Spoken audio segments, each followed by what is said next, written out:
aku tuh orang yang percaya gitu ya, kayak sehelai daun yang jatuh pun udah Allah takdirkan gitu. Apalagi hidup kita, jalan hidup kita, kayak NM gitu ngelewatin fase ini, peristiwa ini, ya emang itu udah takdir hidup dia harus ngejalanin ini gitu. Tapi pasti dari kejadian ini tuh, kalau dia berpikir ya, ini pasti ada hikmahnya.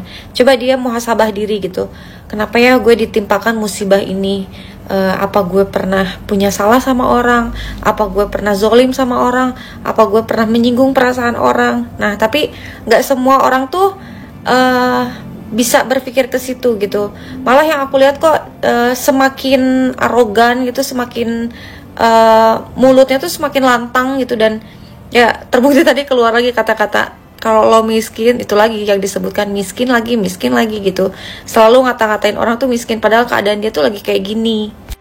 Karena biasanya kalau orang udah nggak bisa lagi dikasih tahu lewat kata-kata, dia pasti akan diperingati oleh satu peristiwa. Ya ini sih sebenarnya tuh udah teguran gitu. Cuma mungkin dianya kayak hatinya tuh belum dilembutkan ya, kan kita nggak tahu ya, nanti kedepannya mungkin dia berubah setelah vonis gitu kan.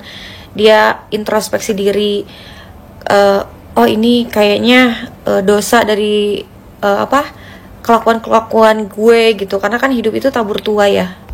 Aku tuh kalau ketemu orang-orang yang sukses gitu ya, aku selalu nanya ke mereka, kesalahan apa yang pernah lo lakuin gitu, hal buruk apa yang pernah lo lewatin, terus kecerobohan apa yang pernah lo lakukan gitu. Karena gue mau belajar dari itu. Gue gak mau belajar dari tips sukses dulu, gue mau belajar dari kesalahan-kesalahan lo dulu gitu. Ibaratnya aku gak perlu coba api itu beneran panas atau enggak, karena aku pernah ngedenger dari cerita orang bahwa dia pernah lo kebakar api dan itu tuh rasanya panas.